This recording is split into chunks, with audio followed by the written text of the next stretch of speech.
What's up, Tiger Gang? It's JT from the Poco Moonshine family. I'm back again with another episode of Chatting with Carnivores. Today we got the doc, Dr. Tony Hampton. How you doing? Man, I'm so happy to be chatting with you and your audience. I just love taking time to, talk about what heals people. And I think carnivore is where we're at, but we just want people to understand that healing is possible. And, being sick and being chronically ill is not your destiny. We're here to give you hope and answer any questions. So I'm really happy to be here, man. I really appreciate you. Yes, I'm a carnivore as well, and I'm happy about it. I am healing, so I'm doing great. And I'm glad you're here because I've got a lot of fun stuff. I've been listening to a bunch of your other interviews and stuff, Yeah. and I interviewed you last weekend, and that was a lot of fun. I appreciate you coming on here and doing that. But let's start with a couple quick fun ones. What's your favorite hobby? Man, I'm such a family guy. So if I can spend my free time connecting with my family, that's the key. Me and my wife and my oldest son saw The Equalizer this Good past one, week. Denzel. Yeah, man, we He saw does that. not miss, does he? Man, it's like my wife normally wouldn't watch that type of movie, but I told her, you know what? It's Denzel, so let's do it.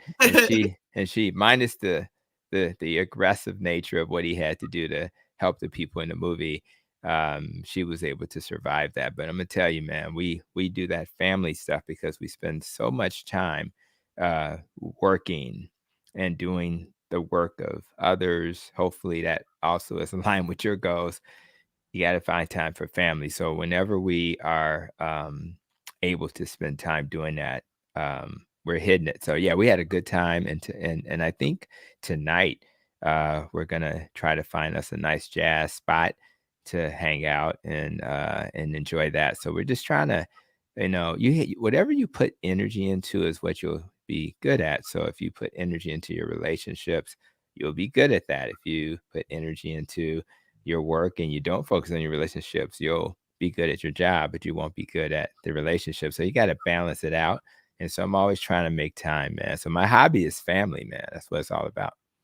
Yeah, my coach taught me that the only thing that can grow is the thing you give energy to. It's by law. So he said, keep giving your YouTube energy, and you'll hit your 100,000 That's subscribers right. I by believe that. law. It's That's it's right. just, there's That's no how it other works. option. There's That's no right. other way. 100% correct. And I Now and you I mentioned a movie. I'm yeah. going to the Milwaukee Zoo tonight because they're having the Oh, Halloween at the zoo. So we're going to okay, be going to cool. the zoo. I'm gonna be pushing, getting some exercise. But what's your favorite movie since you're talking about movies?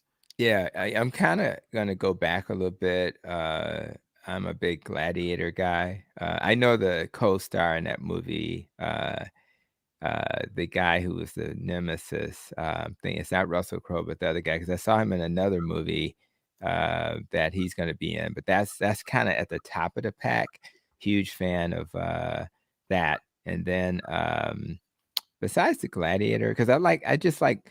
Let me just say it this way: I like movies that um, show some type of focus on what's important. So when you think about the gladiator, he's kind of fighting for his wife, right? And Hmm. I think, and that's what, and that goes back to why I told my wife, you have to expand your range because a lot of times you see violence and all of that, but the key is why is there fighting, right? Hmm. And so if Yeah, you what are they understand, fighting for? yeah, if you understand the why, man, are you're gonna hit it right on the spot. So I'm gonna land on Gladiator because that's kind of my life, man. It's like, what am I fighting for? Why? When I think about metabolic health and trying to teach people how to heal, why am I out here preaching this? Why am I fighting this? Why am I doing a live stream early in the morning?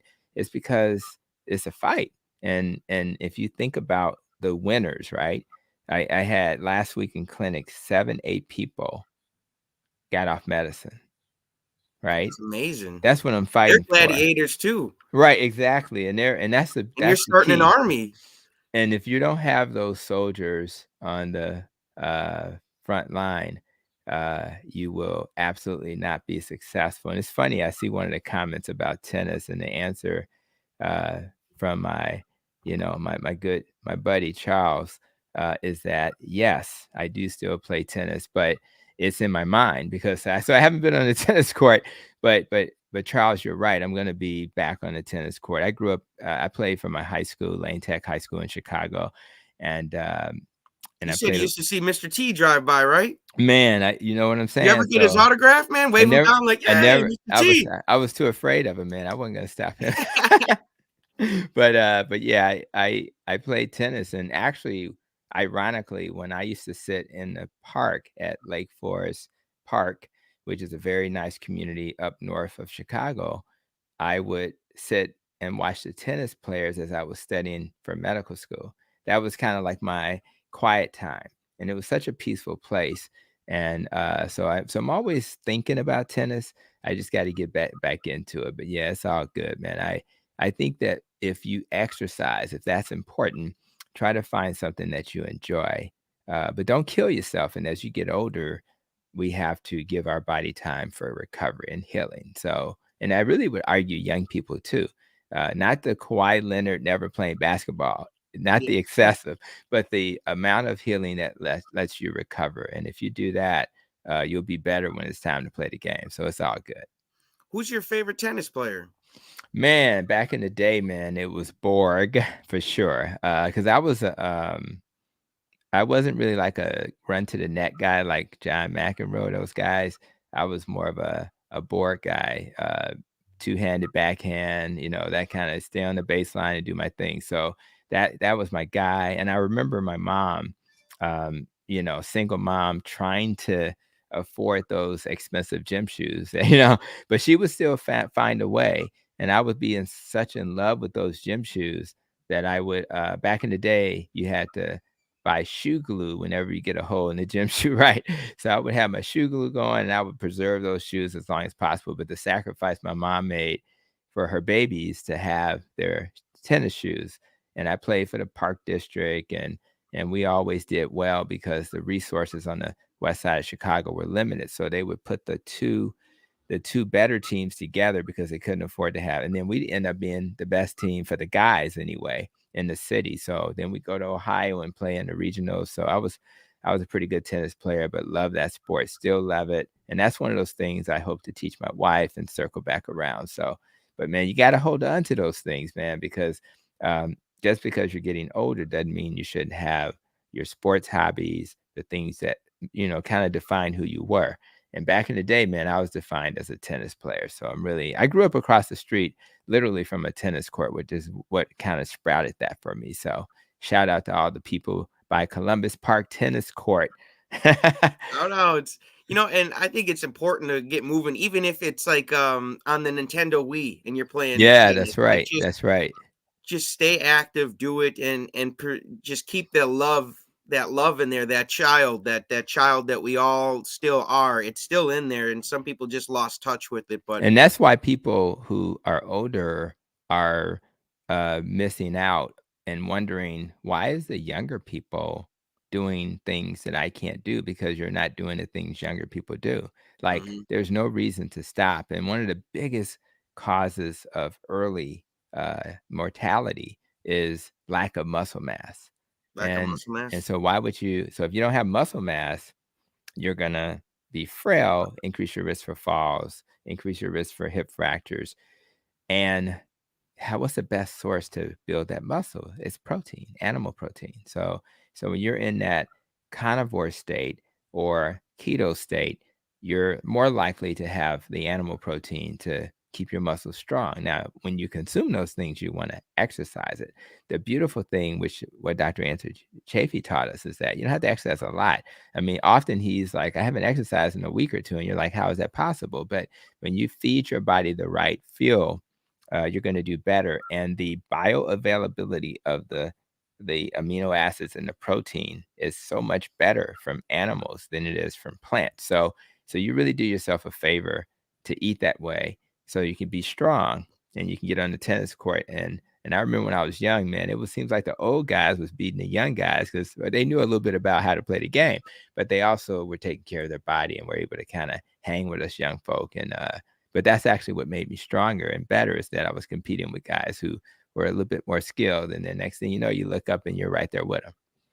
Yeah, see, he just gave away the secret, man. There's still old dudes out there who can hang with the young ones and That's teach right. them something. So don't ever think, well, it's just a kid's game or something. Like, just yeah, but don't kill yourself while you're out there trying to do it. That's Oh, right. That's right. how did you get inspired to be a metabolic health doctor? Yeah, man, it really started with, a goal to help heal my wife, and when I thought about my wife, I was like, "You know what? Um, we I need to understand how I can help her." Now, unfortunately, she ended up with type 1 diabetes, so you can't cure that, but if you don't do carb restriction, then you will have sugar. You're like on a roller coaster. You're chasing the high sugar spikes with insulin and you'll never match it. So instead of having high spikes, we have very narrow spikes.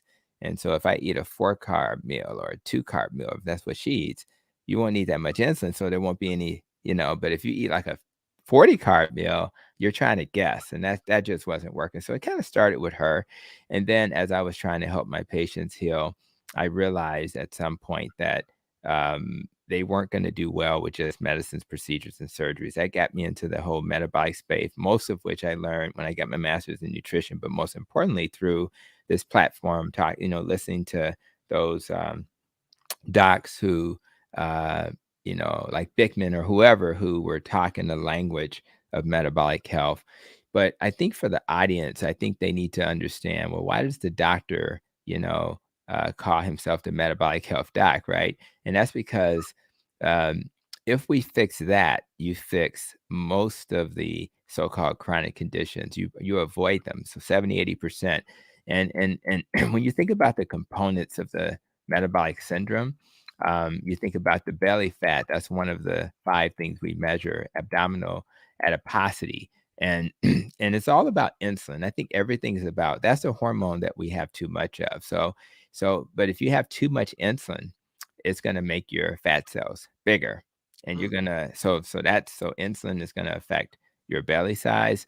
If you have too much insulin, you're going to end up having high blood pressure because too much insulin leads to absorbing too much salt, which is going to raise your blood pressure. It reduces nitric oxide, which is going to constrict your arteries. It's going to influx calcium, which is going to constrict your arteries. It's going to cause inflammation, which is going to, build plaques in your arteries and stiffen your arteries. And so all of those things together is too much insulin. So again, and then your triglycerides tend to be higher when you have too much insulin. You make more of the triglycerides. Uh, because as you continue to store that fat, you have all this glycogen and things that lead to triglycerides. When you have too many triglycerides, you tend to lower your good cholesterol. And of course, we know diabetes and your blood sugar being high because your insulin becomes resistant because of the high sugar. So really, I think metabolic understanding is the foundation for healing most of the things we worry about. So if anybody comes to you and say, "You know what? I have a hormone problem," they really should be talking about insulin, not their thyroid and other things. And once we fix that, and what's the best way to not have too much insulin? Well, you eat low carb, you eat keto, you eat ketovore, you eat carnivore.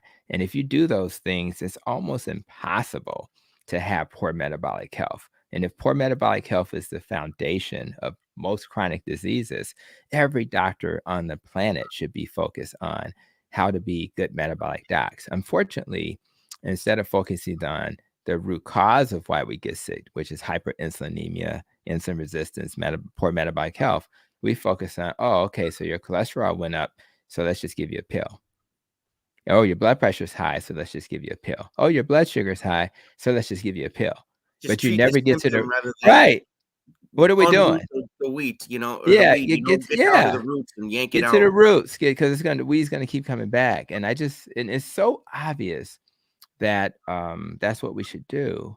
Yet the mainstream hasn't caught on. Now, I have good news. Even in my health system, Advocate Health, we are now creating metabolic pilot clinics. So there is hope that we're starting to understand how to deal with this. More importantly, we're also creating what are the barriers to help people understand how to have the lifestyle to heal? Is it because they don't have access to food? So can we have a food pantry or food pharmacy, which we've created? We actually grow our own food called the Smart Farm near one of our hospitals. And can we do things to make sure they have transportation because they can't come to us? So what you have to do is think about the barriers, the social determinants of health, and then you have to think about health equity, meaning is it possible that the woman that lives on a farm in rural Illinois, she may struggle more because maybe her marriage is not healthy? So is there a way for us to address her dysfunctional marriage so that she can then even understand what metabolic health is? Mm. Is it possible that a woman who's under chronic stress, is it possible we can give her enough support so that her cortisol levels won't be too high, leading to glucose, leading to hyperinsulinemia? Can we focus on her barriers, her stress? And if we fix that, then people can hear us, and then they really hear us because they know we understand why they struggle. So for me, it's when you think about my nest and rope acronym: nutrition, exercise, less stress, more sleep, how we think, recovering from trauma, relationships, organisms, and pollutants that harm us, emotions, life experience. If you think about all of those things, they are in place to help clinicians like myself when I'm in front of a patient. Where do I focus my attention if they struggle? And if I focus on those things and honor those things and don't point fingers and instead say, how can Dr. Hampton help you? Oh, by the way, did you know there was a food pantry close to your house? Oh, by the way, there is a way for you to get transportation. Oh, by the way, we have this special clinic called the Acute Care Clinic that's particularly designed for people who struggle. And we will bring you to the clinic. We will make sure you see the therapist while you're there, whether it's the mental therapist or the physical therapist.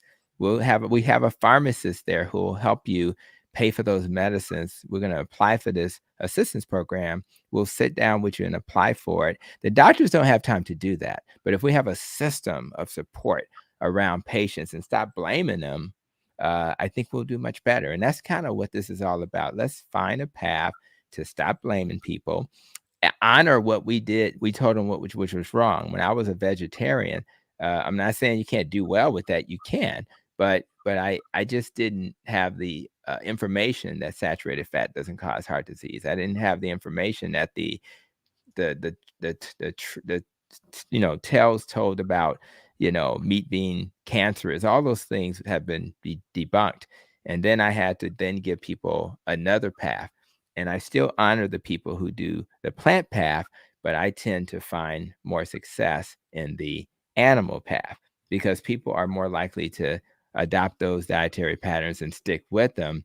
And then when people do the other dietary pattern, I just tell them what they have to supplement and things like that. And then we go from there. And yes, are some carnivores taking supplements? Sure. There are some carnivores taking electrolytes. That's okay. The key is whatever dietary pattern they're on, can you walk with them so that they can thrive?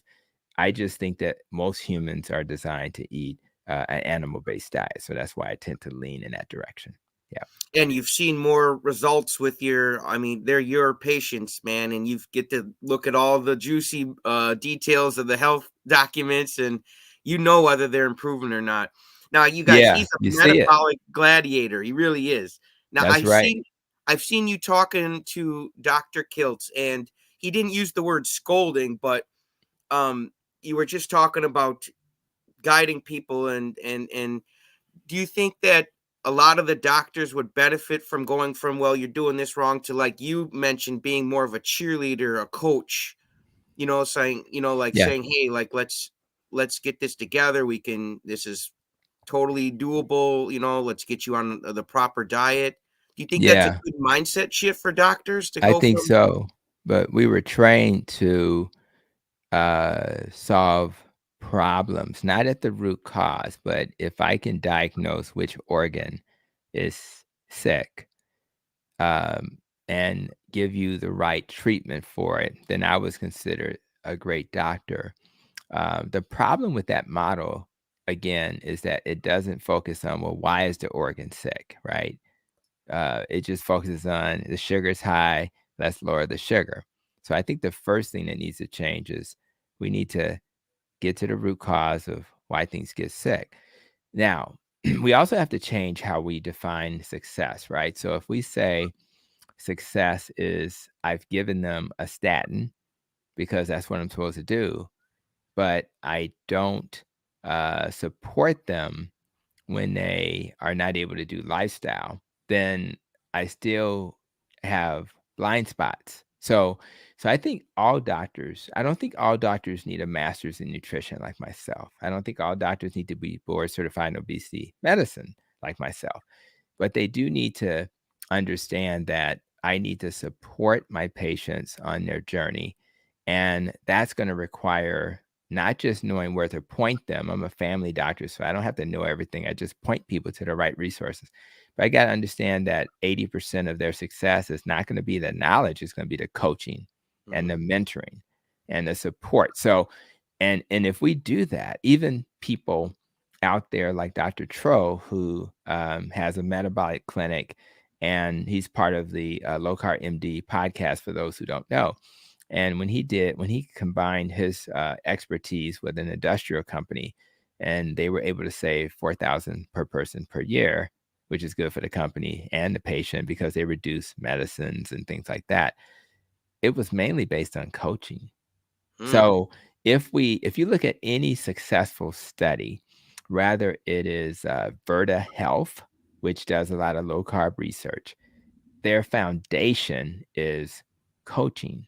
That's the key. So no matter who you hear as success, they always deal with that. If you think about Dr. David Unwin in the UK with his wife, Dr. Jen Unwin, Dr. Jen Unwin is a psychologist, and they incorporate mental, how we think methodology into how they support their patients.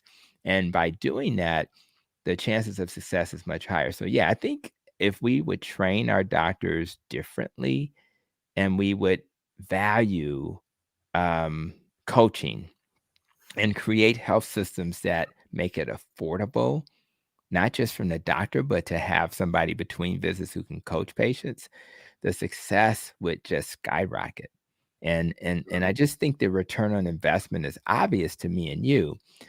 It's just not obvious to the health systems and the insurers yet.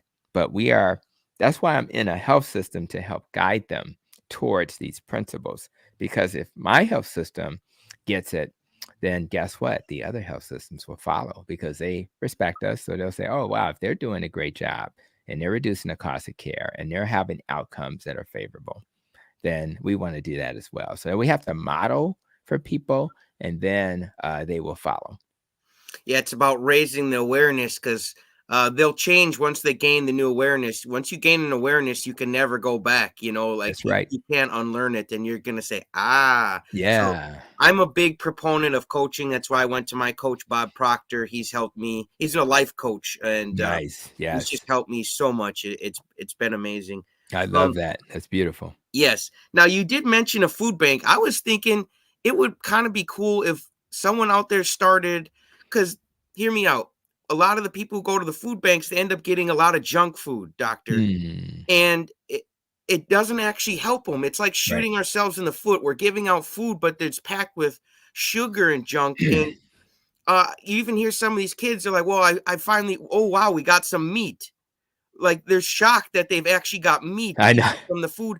Wouldn't it be cool to see a low carb and carnivore kind of keto carnivore food bank available for families to Yeah, it would, and,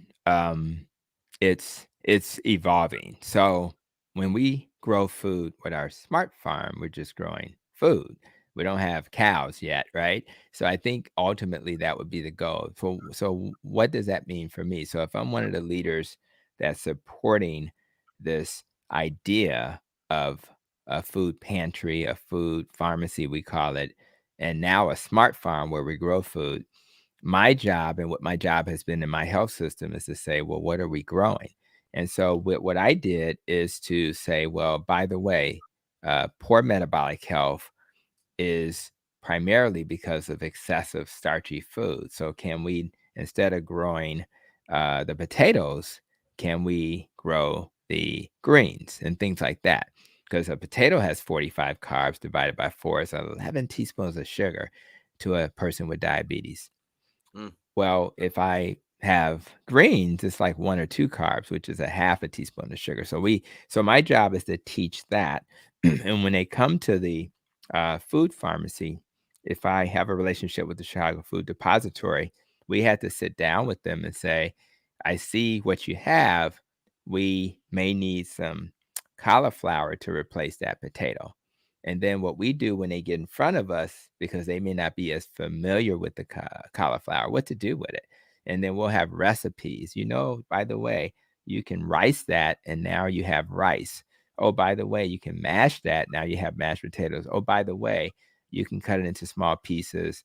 And everything in a recipe for the mac and cheese is the same. You're just not using pasta, which is just flour, which is mhm, 40 carbs. And now you're using the cauliflower.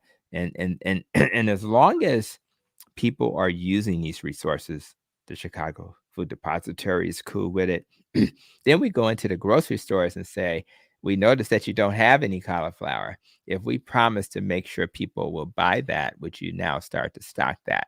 mhm. So we have to move some of the potato chips out the way so we can then add room for the cauliflower. So so it's always return on investment. And yes, I agree that food pantries, food pharmacies should have animal protein. Logistically more challenging, but if you don't have that, then you're really not giving people the highest quality food. And truth be told, if you never heard it from anybody, you're going to hear it from Dr. Hampton and JT. The most nutrient dense food you can buy or eat is not the spinach and kale. It is the liver and the steak and the beef. That's the most nutrient dense food you can eat. And truth be told, if you just ate kale every day, you would not get all the essential nutrients to be healthy. If you ate a ribeye every day, you could eat that for the rest of your life and nothing else, and you would have everything you need to thrive. This is just basic biochemistry. And again, the things that have scared you in the past have been debunked. So don't worry about the fat. Don't worry about too much protein. Those things have been debunked.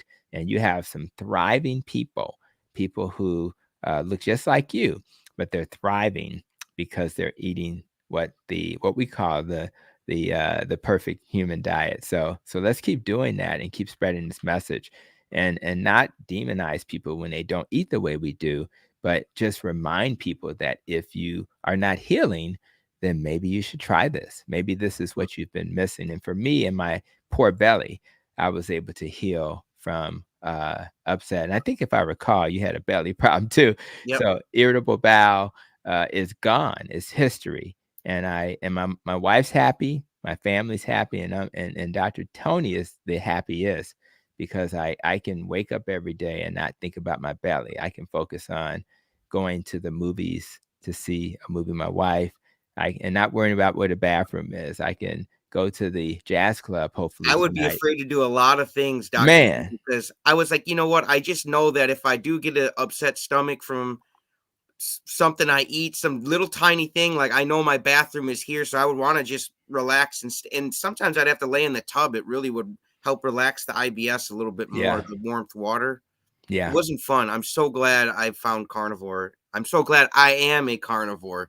I really am. I never thought I would feel normal, but I do now. And when you start feeling normal, you really it's just like a if you don't get sick often, right? And you finally get a cold and you just hate it. And in those moments you really appreciate it. So that's kind of how we exist now. I don't think about hunger. I don't think about mental clarity. I don't get tired. I just exist and my belly is absolutely happy. So when you find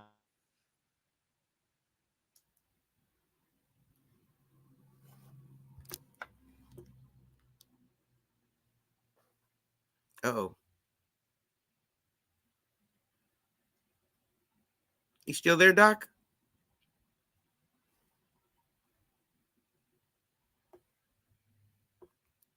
Uh, okay. I think his internet might have just frozen up. You guys though, but he did mention fear, and fear is fear from lack of knowledge. You know, you don't know what's going on with your body or what to eat. That'll keep you stuck. Fear will keep you stuck. And the best, okay, okay, you're back now. Yeah, I think, my internet for live stream has been questionable, so I'm not sure. So I just switched it to my iPhone, which is really interesting. But yeah, so well, hopefully that won't happen again. No, you're all good. You're all good. I appreciate you figuring that out. I was just saying that you mentioned fear, and that comes from a lack of knowledge, and that's what really keeps us stuck. We don't have a knowledge of what's causing these issues, what could undo these issues, what could unroot the problem. And it's not because we're lazy or stupid. We just haven't had the right coaching, like you were talking about, Yeah. to raise our awareness and give us the knowledge and eliminate the fear. So I just wanted to Yeah. mention that, you guys aren't lazy, you're not stupid. You're just, No. if you are fearful, you're just not, you don't have the proper knowledge at the moment, which is, I'm glad you guys are here. You're listening to Dr. Tony because That's he's right. here to raise your awareness and eliminate the fear, eliminate the ignorance. And then That's right. it's like when you're in the dark, you don't know what's there. And That's then right. it's ignorance. And you And it start makes you making up fearful. stuff and Yeah, and and then if you and just turn on the light, you'd look, "Oh," and that light is awareness, it's that's right. knowledge. And it's all when you hear that, fear, I like acronyms clearly, but, when you think about fear, the one I love is the false evidence appearing real. So if Mm, fear is false evidence appearing real, absolutely. you have to question when people give you, information that causes fear. Somebody telling you you're going to be on insulin for the rest of your life, that's going to cause fear. Absolutely. So what you want to do is always challenge people respectfully and say, and pause and say, is it really true what they're saying? And many times it's false evidence appearing real. And Mm, that's why fear is something that I don't run away from. When people challenge me, I pause, I question it and say, well, let me look at this another way. And that's and if it's true, I'll learn something. But that's the law most of of the perspective times, you're using, right, the law of most of the perspective. times it's not true. If any doctor ever tells you, I don't know what's wrong with you, it may be an honest answer from the doctor, but we know something's wrong with you. So your goal is to maybe dive a little deeper, ask the doctor to continue to be an investigative journalist, or you get a second opinion, or you go to a different type of doctor. So if you're going to a conventional doctor, maybe you need to consider a homeopathic or functional medicine doctor. There's always an answer, and you just have to be aware that if you keep seeking an answer, you will find an answer. Just don't give up and assume that, like my friend JT, that you're going to have to live with irritable bowel for the rest of your life. If we had given up, we would still live in a world where we would eat those grains that was irritating us, Brussels sprouts that was irritating us because somebody told me it was good for me. And I have to just take Beano instead of stop eating the stuff that's irritating me. It's kind of common Or sense just now, take but back then, probiotics for the rest of right, your just dang life. exactly. Just take the probiotics instead of getting to the root cause. We're gonna just take something, and it's okay to take supplements, but the problem is, if you didn't fix the problem, then Houston, we still have a problem. Mhm. So that's what we need to do. So I'm I finally appreciate actually you. off my probiotics. I took them about still the first month on carnivore because I was still Yep, healing my gut. I could feel that it was getting better, but it just still wasn't there. I needed, yep, and then I'd say second month of carnivore, I went to taking a pill like maybe once every 3, 4 days yeah. because I You could did an really start. experiment, right? Yeah, And and then and now I don't have need them at all. You can just feel it whether you're healing or not. and that's why I said it's okay to take probiotics. It's okay to take supplements, but if you have a dietary pattern that has healed you, then maybe you don't need to keep taking it. So I Mhm, think that I found that when I was struggling with irritable bowel, probiotics were a miracle for me. It really made a difference. mhm. However, when I was a plant-based guy, when I stopped the probiotics, the symptoms would come back.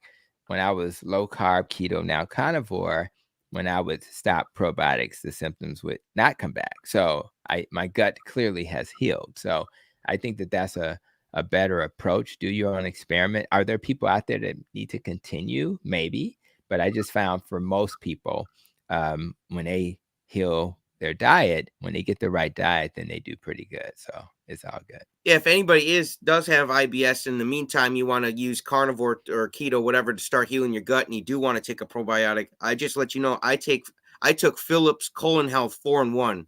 That Okay. was like for gas, bloating, Yep. diarrhea, and constipation. That was the Yep. 4-in-1, and that actually gave me some peace of mind where I could get rid of that feeling long enough to start doing some research on what the hay was going. Because when you don't feel good, you don't even want to do research, in my opinion. No, you don't. It's a miserable life. And that's kind of our we don't want to sound like we're evangelizing, but I'm gonna tell you, when you see somebody before you who's struggling and you just want to give them that information and then You you want have to to preach to them. There's no other way around it, I know man. you can't help it, and you're just trying. Then you want to just pause for a moment and see if they can do it. And then a lot of times they come back to you and say, "Nah, doc, things are going on in my life. I couldn't do it." And if they only knew that the things they're dealing with would be so much easier if they just paused and fixed their diet, their mental, how they deal with the stress would be so much better. So I guess we are gonna have to keep preaching. I guess, yeah, Hey, it's part of the territory. Now, I want to get to a couple questions from the community, but I just wanted to absolutely, mention you mentioned answer, getting an answer, and I want to bring up to you guys that that's part of the law of polarity. The law of polarity is the law of opposites. So, yes. there you can't have an up without a down, a hot without a cold, Mm. and you can't have a question without an answer by law. Ah, I And like my that. coach said, if you want the right answer, you got to find the right question. Cool. I like So, that.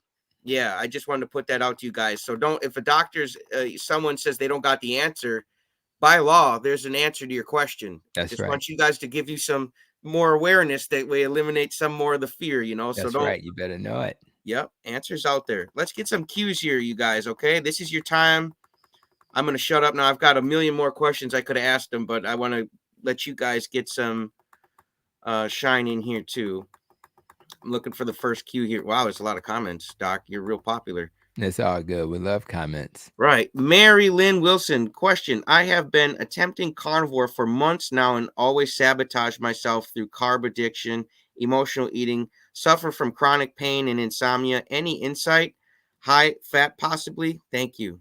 Yeah. So sounds like um, we have a person. First of all, the addiction piece is a challenge, and the addictive neurons, the neurons that make you feel triggered when you drive by Krispy Kreme, they're not gonna go away because that's just what they do. They become dormant.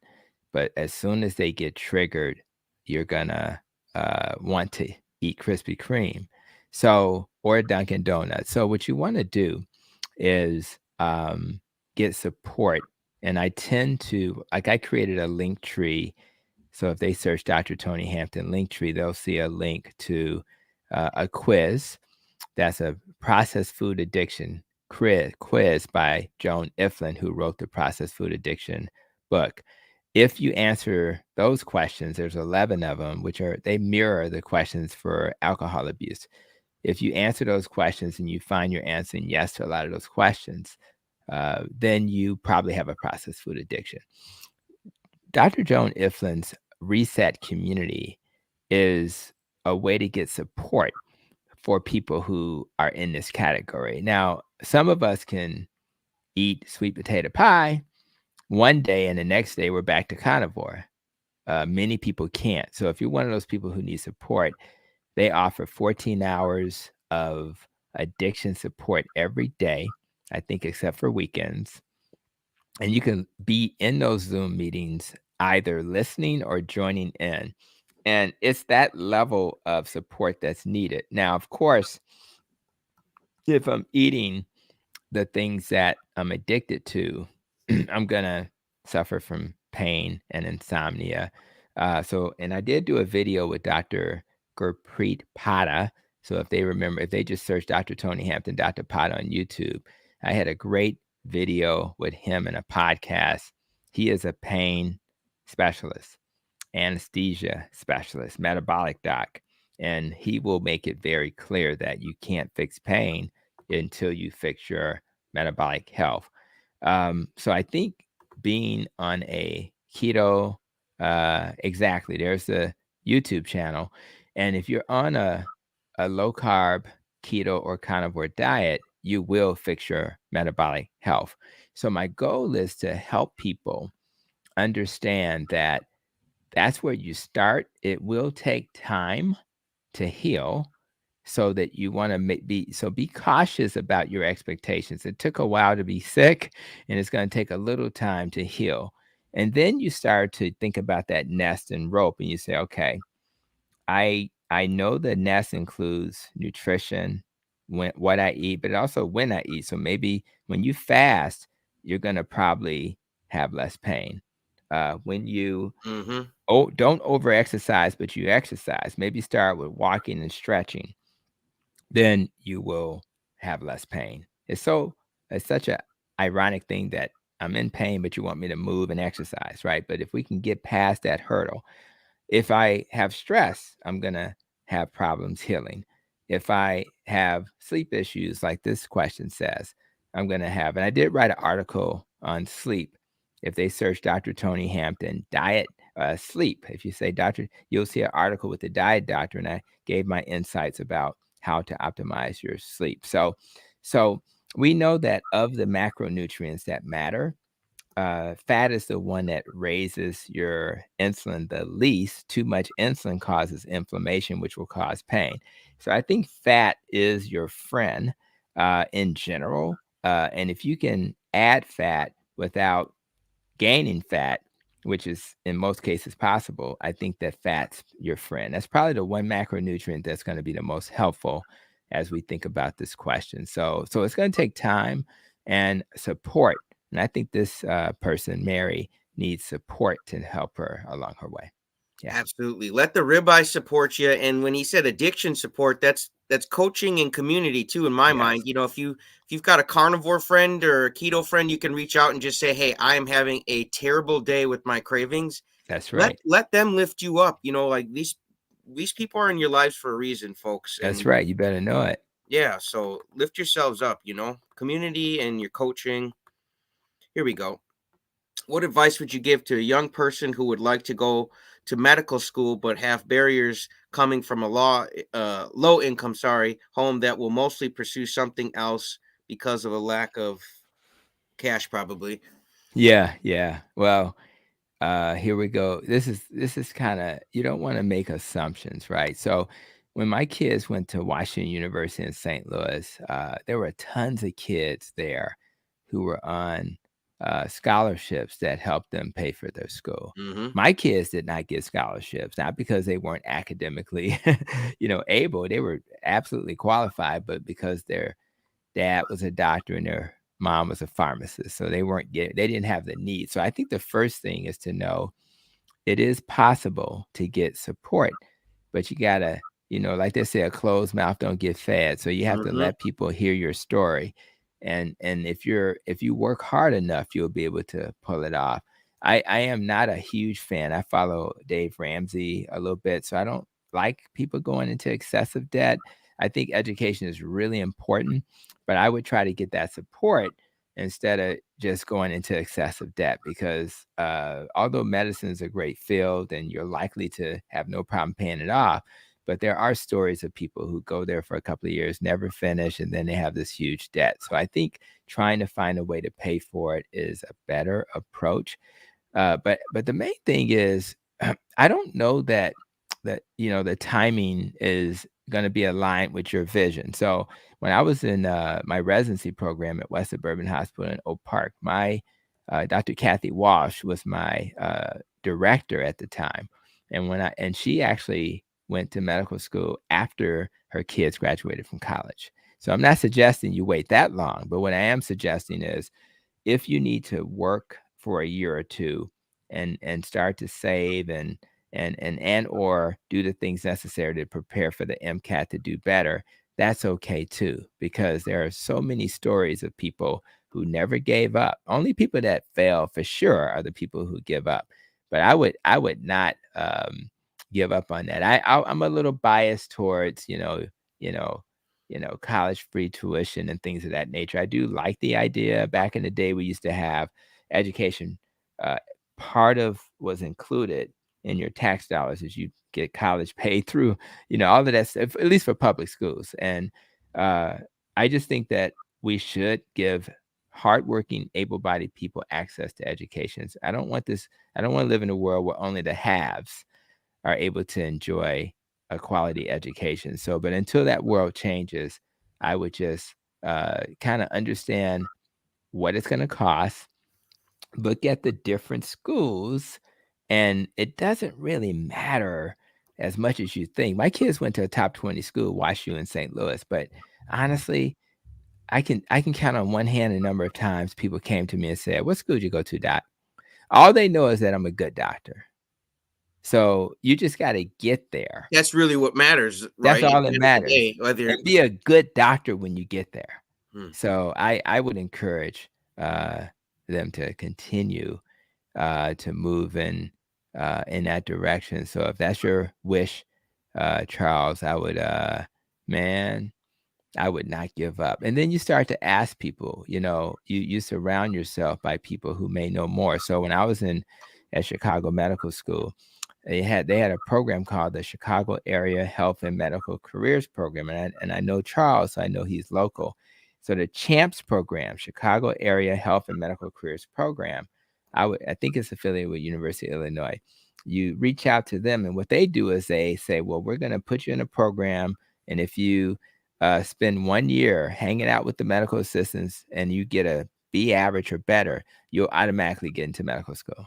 So there's programs out there that are looking for people who are willing to work hard to get them to that next level. So I think I would start asking questions, and just like you just did, and I think that'll be the key. And I'm nowhere near as smart as Dr. Tony, but I'd give you my 2 cents just off of what my coach taught me. Go to someone who's doing exactly what you want to do and Yeah, listen to that person and do yeah, exactly what they say. Like Dr. Tony, Charles, you're an unconscious competent. You're already doing it right. You're going to doctor and do exactly what he says, and you're gonna win. There's just no way yeah. because we become what we think about. So hold it in your heart. Don't give up. And my coach also told me, like he said, a closed mouth don't get fed. You better Willingly know it. ask and graciously receive, man. It's so beautiful out here, man. So Charles, yes, and I'm sure if you needed some more advice, you should email Dr. Tony because he's doing exactly probably what you want to do. So that's who you got to talk to, guys like Dr. Tony. Don't That's right. don't go to someone who doesn't know any, who's not a doctor. That's right. They can't tell you It's how they just got. it's just logical, man. I mean, Yeah, if you got a financial problem, don't come to me. Go to a financial go to person. It's financial logical. expert. Exactly, folks. That's right. So, yep, go to the right coach. It's back to coaching again, honestly. Karen Harrington, question. I have reduced A1C and no longer have high blood pressure. My waist circumference is still at 38. Eating carnivore, can it continue to help me heal? Yeah.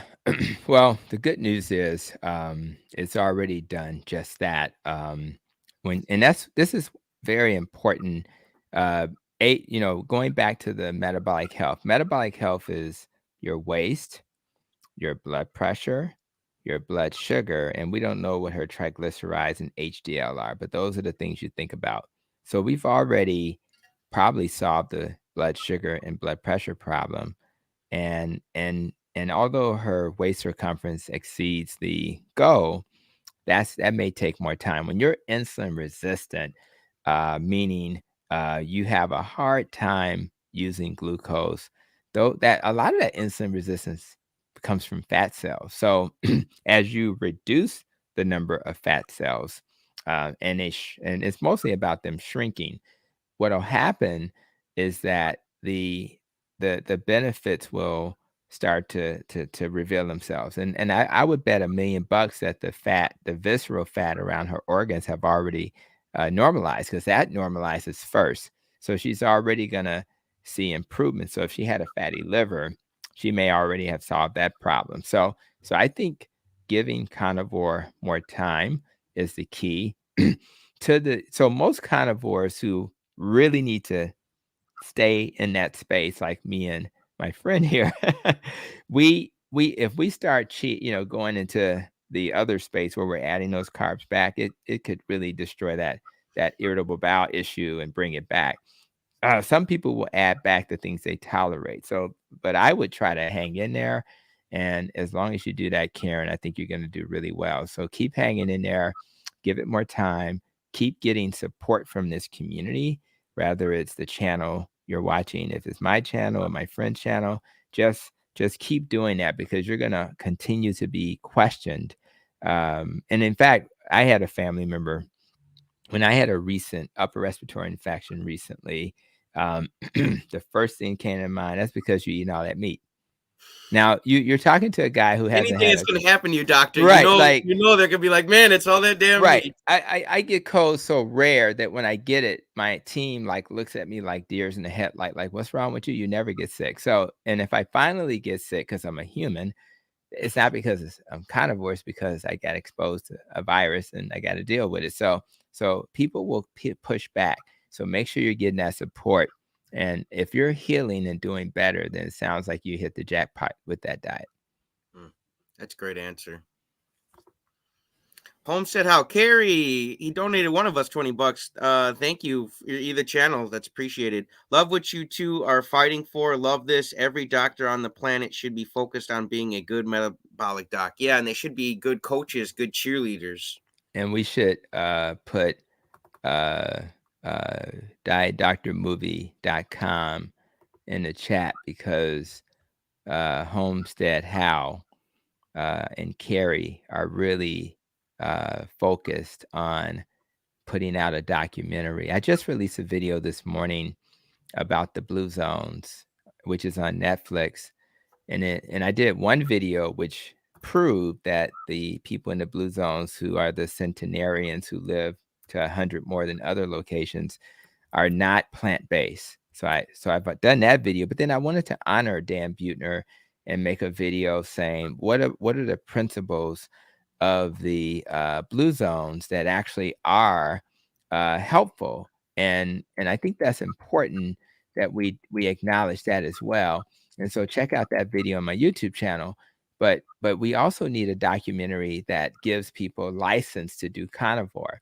And Kerry is traveling all over the country. In fact, I'll see him soon in November, I think a second weekend, and we're going to record my perspective and what I think is beneficial about the carnivore diet, and maybe a patient or so will join us. Listen, we are not indoctrinating people. All we're doing is showing people another way to heal. And for those who need a way to heal because the other way didn't work, when me and my friend here, when we tried other dietary approaches, it just didn't work. And when we landed on carnivore, oh my God. Oh my muscles, everything got better, right? Yep. And I just think it would be so unfair to live in a world where there's an answer for you and the mainstream pushes back and says that's going to kill you. Well, guess what? We're still here. And I love when we have other like the keto cookout, and they used to start off by saying, "Does anybody have scurvy yet?" And kind of joking about it because nobody's getting scurvy. Has anybody had a heart attack? No, they're joking about it because nobody's having a heart attack. So listen. If you do this dietary pattern, you're probably going to reduce the chances of you having a heart attack, and your body won't need as much vitamin C because you're metabolically not needing it, and you'll harvest that vitamin C from the beef. Yes, beef has vitamin C. Liver has vitamin C, and you'll have just enough vitamin C coming from that meat because when you're a carnivore, you're not eating glucose and carbs and glucose need vitamin C to in its metabolism. So if you're not eating it, you don't need the vitamin C, which is why carnivores thrive. So I think that knowledge and understanding how the body works will then remove the fears. And we can't wait for the mainstream to figure this out. If we wait for that to happen, many of our family members will perish. So we don't Mhm. have time for that. What you do is you trust but verify, do your own experiment. And if you're healing, just like Karen mentioned, I'm doing better. then I think that's the path I would stay on. Absolutely. Do your research, folks. Eliminate the awareness. When I donate food to the drive this year, my son's high school, I'll be sending cans of tuna and salmon. Yes, please try to donate meat, folks, because that's been on my heart, man. You know, you get Yes. these low income families and they just get so excited to get any piece of meat. Yeah, It just, I don't know, it's been sitting on my heart. I would love to see a low carb carnivore type of food pantry that's right. I agree. that would be so awesome out here. I'm looking for cues, folks. Here we go. Question: once someone has eaten junk food, for a long time, will they ever lose that addiction on a carnivore diet? Yeah, 100%. Some people lose that addiction within a couple of weeks. Now, let's define what that means, you know.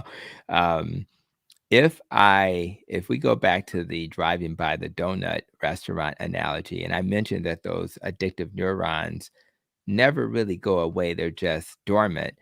That's why we need processed food addiction and sugar addiction support because they're dormant, but they can be reactivated. Mm, So, what I tell people is to make sure your house is a safe place, right? Now, for some people, that means if it even looks like something that I'm addicted to, then I shouldn't eat it. So that example would be a chaffle, right? So if we take a waffle and we make it with eggs um and cheese, and it's really keto carnivore friendly, and is that going to trigger you? And for most people, maybe not. But if that's you, then I don't need you to even make a chaffle because it's too close to a waffle. But mm. for so I think that's what I would do. Make sure your house is a safe place when you go out to travel. Make sure you have your little bacon in the little, plastic bags when you travel, right? Pocket Have it with bacon. you. It's the best, I remember interviewing a carnivorous grandma, and when she Robin, talked shout out to about, Robin, love her. yeah, Robin in the house, and she talked about how her babies, the grandkids, are always asking, "Do you have any of that little bacon with you?" So we got to change how we They're do smart, things, man. right? If you give them the option, they're gonna gravitate towards Who it. would eat bacon? So once you get permission that that's okay and it's safe, let's eat the bacon and give our babies the bacon. So the key is to be aware. I've had patients to not even drive by. Yeah, it's called purse bacon. That's right. I've even had people drive by or avoid driving by places that trigger them. They take a different route to work. So, and that's okay. That doesn't mean you're weak. That just means you understand the science. And the science says the addictive neurons don't go away. That's why don't demonize that person who's an alcoholic or a person who has a problem with alcohol. Don't demonize that person that struggles getting off cigarettes because those addictive neurons, they never go away. They need support, encouragement, and going back to the blue zones, one of the principles is your tribe. So if one of the 9 principles of the blue zones is to being in the right tribe, well, guess what? You're in the right tribe right now. So if Mhm. you're around people that's supporting your journey and you're in the right tribe, your chances of success will shoot through the moon. So it's okay that you will always struggle, but the struggle won't be what you think because it is so easy for us to eat this way and not be hungry. What's hard about not being hungry? What's hard about having mental clarity? What's hard about being able to focus and concentrate? What's hard about not having a belly that's upset all the time? Mm. What's hard about not worrying about dialysis and heart disease and stroke? And what's hard about not having to think about dementia? And I just saw a case report, probably on social media, of a lady who had a very low mental mini status exam, right? And then she went on this, I don't know if it was keto or carnivore, and her score went from dementia scores all the way up to 28 out of 30.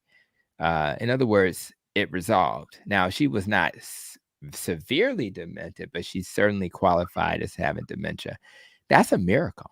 And if you find a pill that'll do that, I'll buy the stock, but it doesn't exist. That's a great answer. Now we're pretty much at an hour already. I respect your time. Do you got to run, or do you got a time for some more I questions? got a little bit more time, so I'll give you a Okay, little bit you just let me know when you got to roll, more. and Okay. we'll wrap it up. Okay, Doc.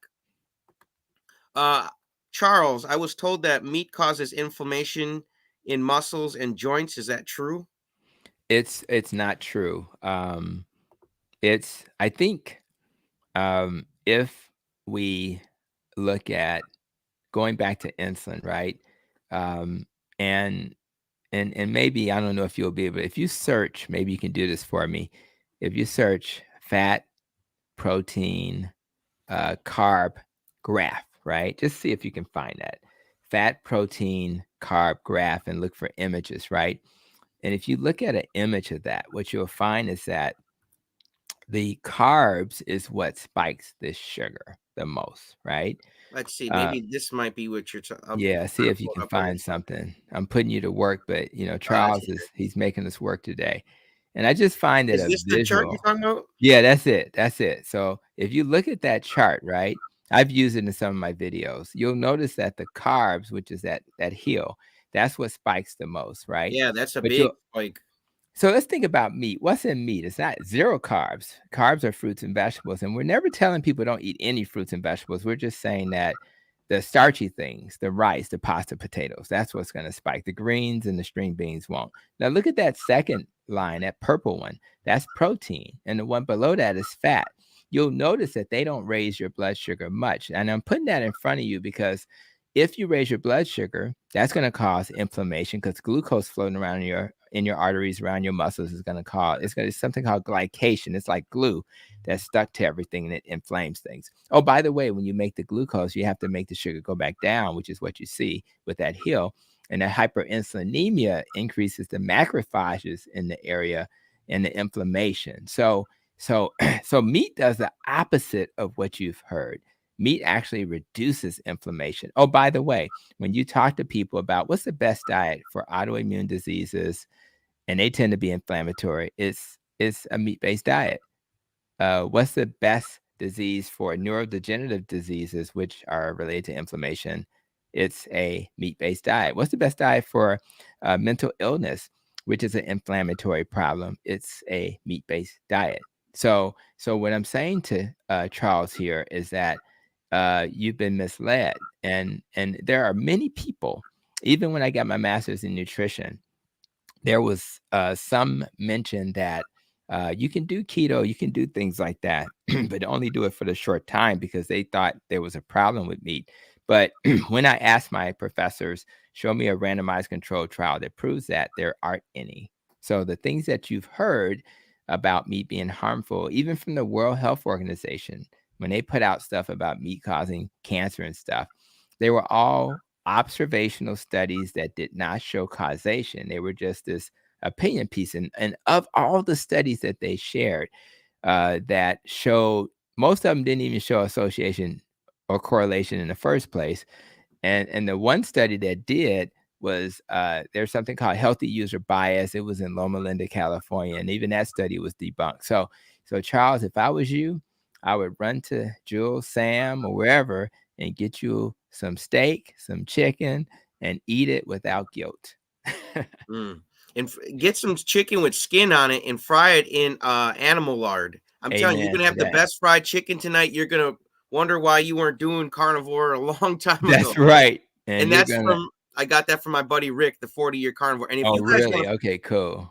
if you guys want Yeah. to find this graph too, type in fat, protein, carb graph, just like the doctor said, and this will pop up for you guys, and you guys can use it for reference. Okay. And I'm gonna do a video, maybe it'll be out next week where I talk about hyperinsulinemia. I think I'm gonna do a theme of why is the keto hammer able to fix most things?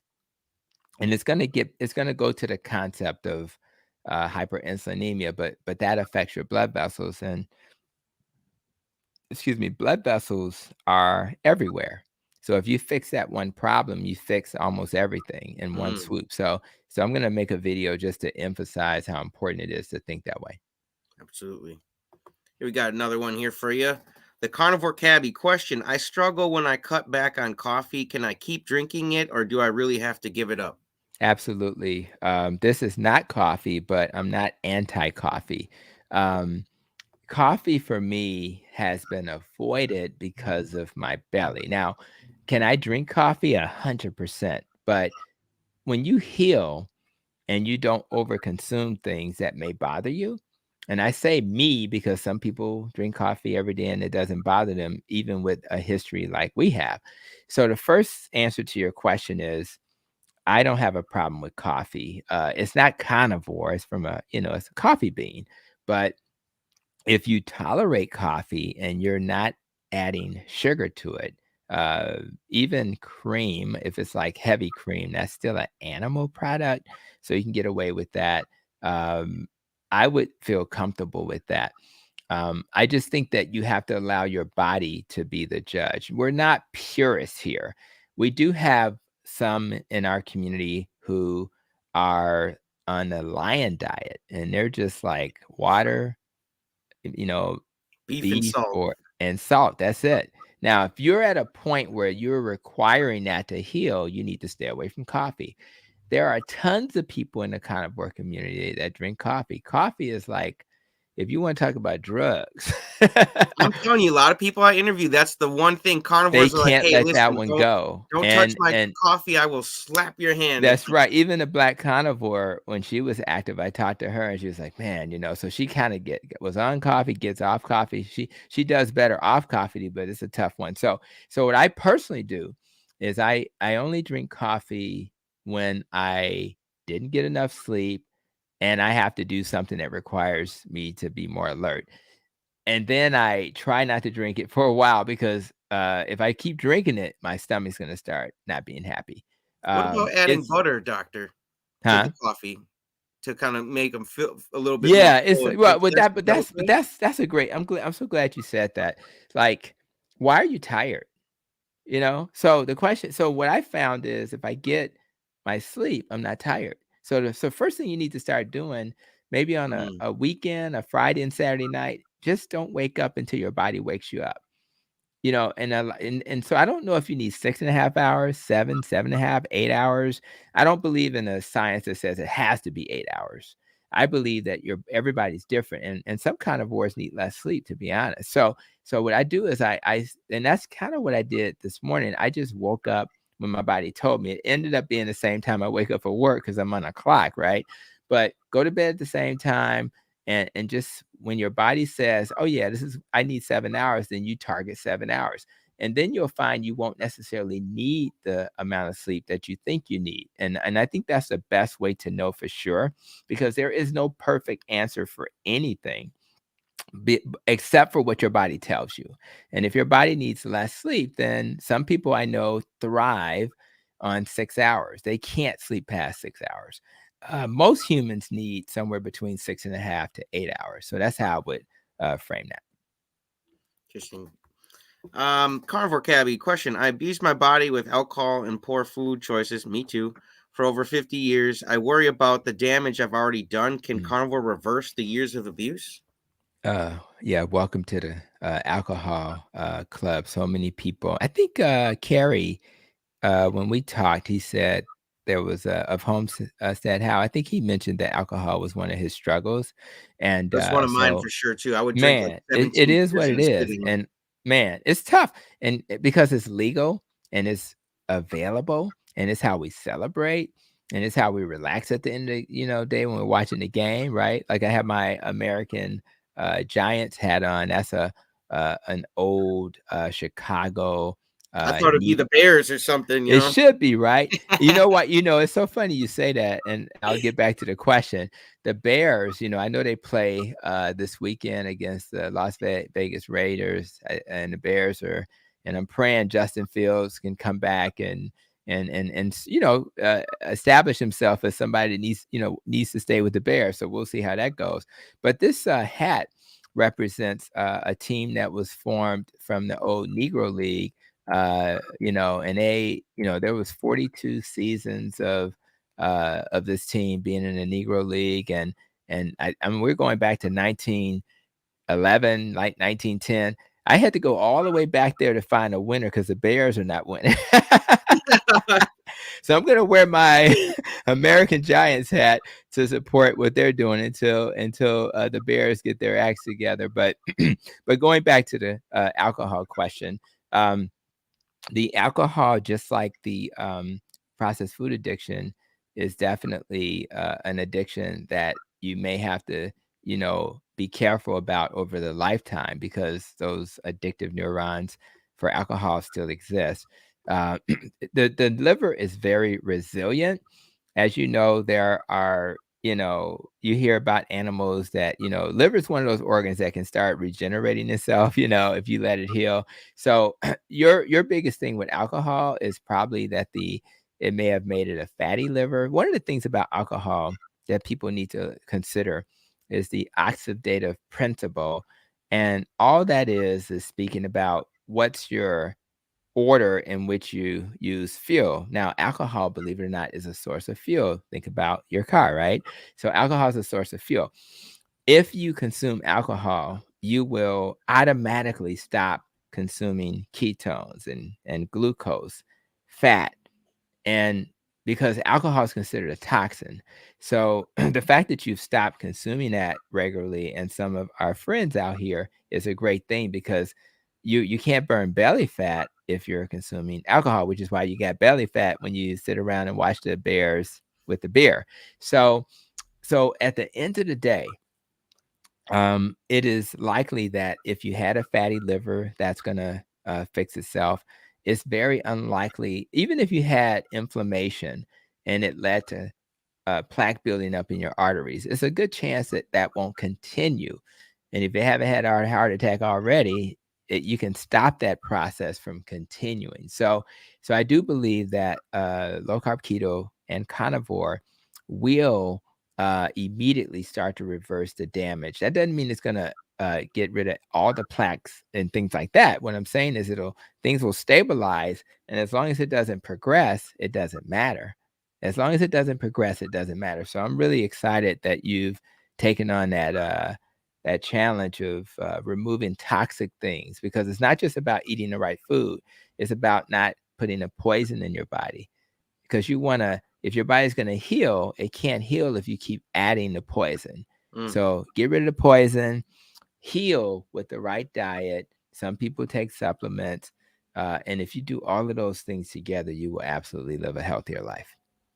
Yeah, if you eat 2 ribeyes a day, man, but you're drinking 17 beers a sitting, it's just That's you're going to be a problem. counteracting anything That's good going to be that a the problem. ribeyes have That's done right. for you. Yeah, I agree.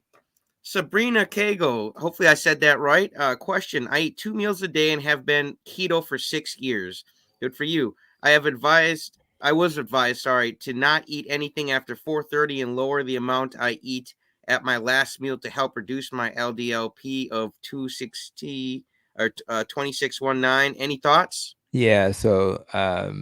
Uh, so when we think about um, timing of eating, it is true that ideally, if you want to sleep well and allow your body to heal, if you give yourself a good 3 hours before you go to sleep, on days that if you're working late, it is what it is. But if you have control and you can stop consuming things, even drinking things, you'll probably sleep better because digestion requires you using energy to digest food. So if you're not digesting, your whatever it takes for you to sleep well, all of those things kick in and you do much better instead of your body being overstimulated by the digestion process. The most important thing to have a LDL particle ratio that's good because you have LDL particles that are large, LDL particles that are small. And when you eat carnivore or keto, your larger particles may be a little higher, but those are the large, buoyant ones that bounce off the arteries. Your LDL small particles should go down. Those are the ones that get into the crevices and cause heart disease and inflammation. My prediction, particularly, and I wouldn't judge it early. It's been keto for a while now. So for a person who's just getting started, I wouldn't really worry about the numbers right away because they may take time. But most of us, as long as your particle sizes are moving in the right direction, less small, more of the large, I think you'll be fine. Now, another thing that's really important is I am not gonna, and I may have said this the last time we hooked up, don't judge your success by one thing, right? So if you look at your triglycerides to HDL ratio and those things are getting better, that's good news. If I look at my fasting insulin level and that number is less than 10, then you're doing good. If I look at my uh, A1C and I'm in a A1C level for your glucose, then I'm in a good place. I would do my C peptide, which can also be an inflammatory marker, but also tells you if you're making insulin. If that number is not too off, too high, there's good news. Set rate, C reactive protein, coronary artery calcium score. What's the most important test? Coronary artery calcium score and your insulin level. So if those numbers are good, apoprotein beta A ratio, if those numbers are good, not one test matters. So look at the big picture. Am I healing? You start with how do I feel? You start with, is my blood pressure okay? Is my blood sugar okay? Is my belly shrinking? Start there, because these numbers will send you down rabbit holes, and it'll give your conventional doc, oh, see, I told you. And what I'm saying is, I have a 0 calcium score. What are you talking about? Oh, by the way, my insulin level is low. What are you talking about? So it's the totality of the tests that define where you should be. Hmm. And then it's a rare person who does all the right thing, like those lean mass hyper responders. And even those people may be healthy. And that's why we have, Dave Feldman and others doing research to prove that maybe they're okay, because the definition of success is different for a carnivore than it is, going back to the vitamin C analogy earlier. What we define as normal is going to be different for a carnivore than for a vegan. And so until we get that data in front of us, our approach is, let's look at the big picture. Am I improving overall or not? And if the answer is yes, then we're going to relax. Hmm. Love it, man. You're killing it. This is a great question. Who's your carnivore, Brett? Can type 2 diabetic ever truly be cured and get back to their 20-year-old metabolism, or once it's broken, it's broke? That's a great Man, question. Hoosier, my Indiana brother, if that's where you're from. Yeah, yeah, that's I where he is. love that. I'm assuming just like homesick Buckeye, Russ from Ohio, right? So we're gonna shout out to our homes, and we love everybody, guys. Now, having said that, um, when I wrote my book, Fix Your Diet, Fix Your Diabetes, your dietary solution to reversing diabetes, I was talking about type 2 diabetes. My wife has type 1. You can control it very well and have normal A1Cs. The type 1 grit group, Dr. Bernstein group, they have average A1Cs when they did that study. And for anybody that's unfamiliar with that, you search type 1 diabetes trial, Dykman, Eric Westman, and it'll come up. The average A1C was 5.6 for a type 1. People who have to take insulin, the average A1C is 8.6 for America for type 1 diabetics. Theirs was 5.6 in the normal range. So if a type 1 diabetic can do these dietary patterns and put theirs into remission, essentially, in terms of their numbers, then a type 2 diabetic can do it as well. But a type 2 diabetic must do a C-peptide and make sure they're still making insulin, because you can convert from a type 2 to a type 1. And once you convert to a type 1, many of those people, unless it's done early, you may find yourself having to take insulin. Now, do I take people off medicine who have type 2 diabetes? Again, of the people last week, the 6 or 7 people who got off medicine, a couple got off of insulin. And these are people who thought they'd be on insulin forever. If you go back to that graph we showed, if you get rid of the thing that causes the greatest spike, right? That carb, it's almost impossible to have type 2 diabetes in that setting. If I'm aggressive and I'm in Indiana hanging with Hoosier carnivore, I would say, man, let's get our carbs. He's a carnivore, so he should be there. Now, one more thing I want to say about a carnivore, you can absolutely reverse it, but it is true, and it may be the protein, that some of the carnivores, instead of having an A1C of 5.2, they may hover around 5.5, 5.6, 5.7, 5.8.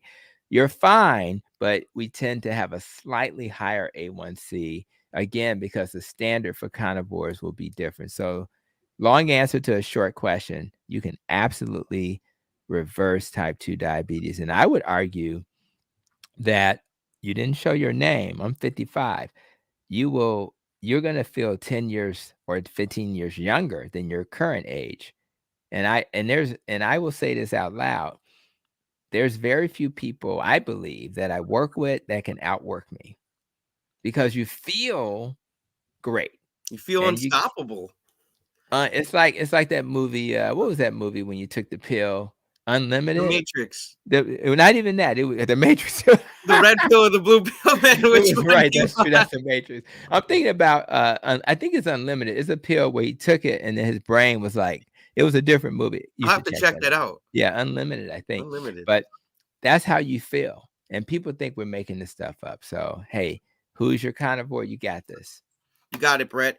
We got one more question here on the board, and we're pretty much caught up. If I did miss anybody's question, I really do apologize. Maybe the doctor will come back on the future, so it's no problem. Oh, yeah, you know that. Or put it in the comments, and maybe he can address it when he gets time. We can So get there's back to it, yeah. right.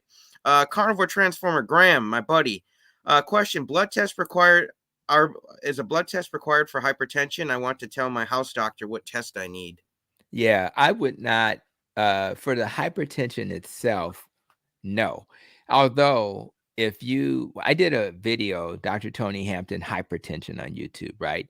And when you watch that video, and I also did one, what's the best diet for diabetes and hypertension?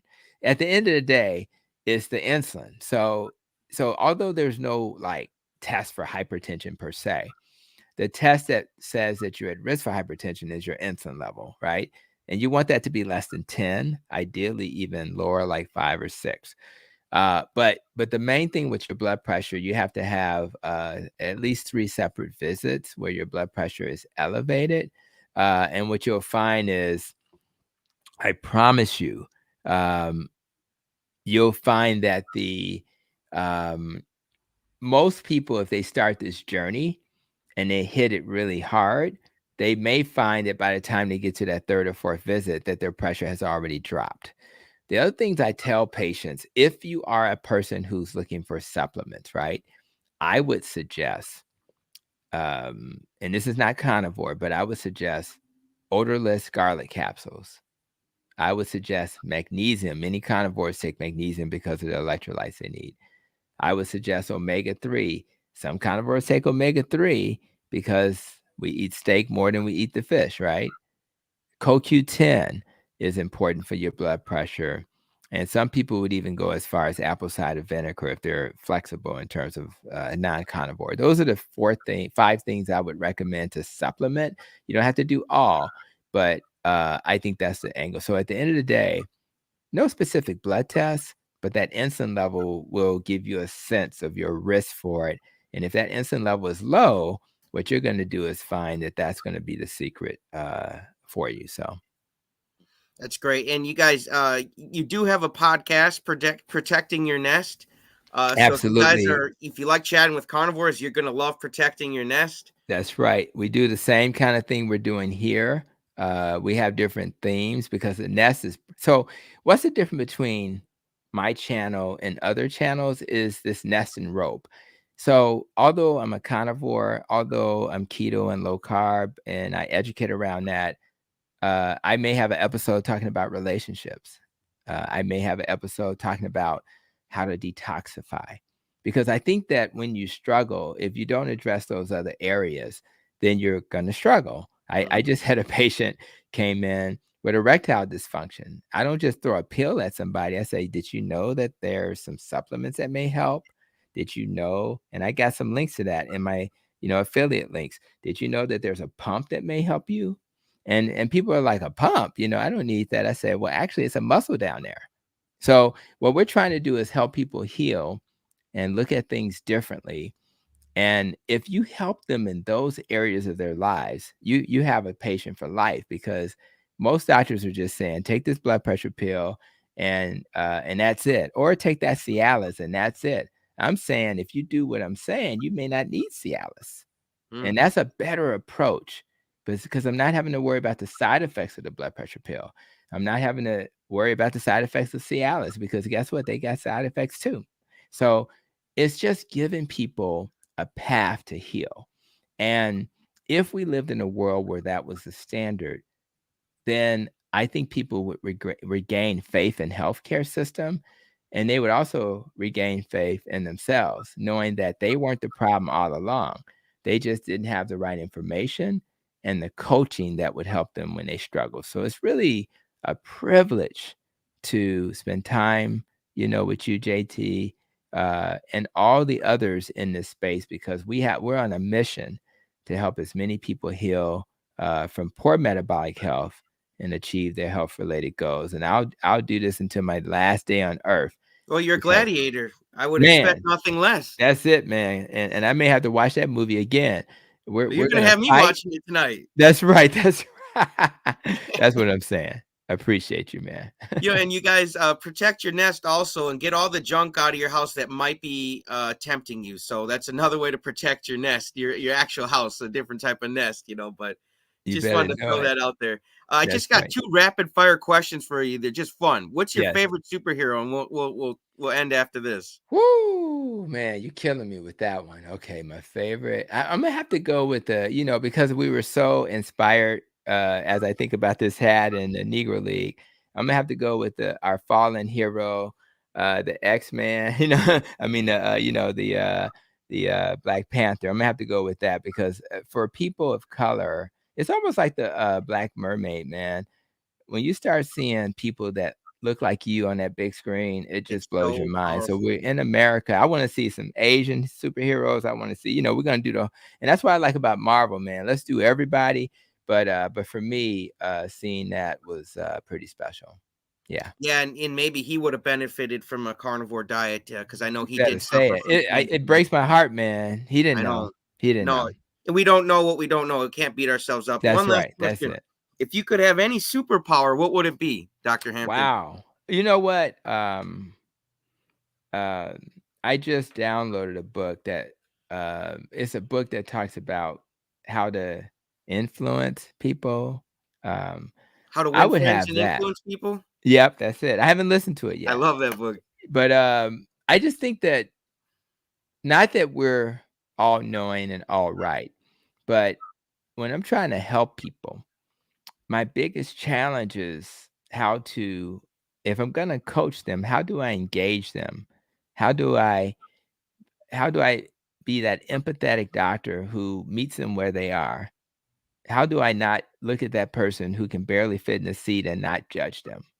So my superpower is how do I inspire, engage, and encourage them? And if I was really good at that, and I think I'm okay at it, right? But if I could be like an expert at that, and when people leave my office, at least in that moment, they are inspired, that would be my superpower, and I would want other doctors who understand metabolic health to have that same superpower. So that's Mm. what I would do, man. I think the secret to that superpower you're talking about is enthusiasm. Because whenever you have knowledge and awareness and you have a higher vibration, a higher energy, and you're excited and That's enthusiastic right. about a diet like this, That's right. higher energy always defeats lower energy. And that's You a better know it. superpower, enthusiasm, folks. I think you're right. It's that energy, man. You can be the most beautiful person on the planet, male or female, but if you come in with that flat, we use the word affect, right? So if you're flat, you're not energized, eh, even though you're looking like Beyonce, not interested. So I think you're right, man. It's that people are attracted to that energy that you have. Why do you And think Carrie's video, this 30-day video, took off so well? It's the enthusiasm. He couldn't even sit down, like that's right. That's it's right. low energy always gets defeated by high energy, you guys. That's So right. I get love that. I'll remember enthusiastic that. about your That's health, right. your diet, get enthusiastic about your life, being alive. Man, you I love preaching it. to the choir. I love that. So Well, thank you, I my had a friend. blast. Would you ever come back on? Did you have fun? Man, of course, man. This is it. In fact, we'll probably get you on my podcast as well. We're gonna continue to spread this message, man. So again, I love what you're doing. I'm so happy I had a chance to meet you and just the others in our space. And I'm just like, I feel like my family's growing. It's like a family reunion every time we connect. So I'm loving it, man. So let's I keep know doing it. Carrie says I feel the same way. We feel like these grade school kids where I'm like, yeah, he's my friend too, and this my That's right. friend, and I this my know. friend. I know. I know. But it's good though. It's we are blessed to have you know, we might be all going through different things, but we're going through these different things together. That's And I right. think that's so important. We're alive. We're in this planet. We're on this together, folks. So That's take right. advantage of, you know, and thank you for coming on here and raising our awareness and eliminating a lot of fear that we've had, because you've made the world a better place today just by this interview, Dr. Well, Tony. thank you, and I'll keep doing that. You keep doing your thing, and for those who joined us, also, you're doing great things, and just by Tiger being Gang, here, and you see familiar names, you see like No Insanity. I've seen her a lot Renee, yep, around, so shout out to her, Renee, and we're gonna keep doing this. So thank you to each and every one of you guys. Make sure that your families are aware. Don't get too preachy about it, but just make sure that they're aware that there's another way to heal, and we'll be here to grab them when they're ready. So let's keep this going, guys. absolutely. Lead by example. And my coach always says the first law of learning, folks, is repetition. So please replay this, That's take right. some notes. That's We had right. a lot of laughs. We learned about tennis and That's superheroes right. and all sorts of. This has been a really fun interview. So please, I hope you guys all enjoyed it. I know I did. But thank you and goodbye, guys. We'll see you on the next one. Take care, guys. Have a great Saturday.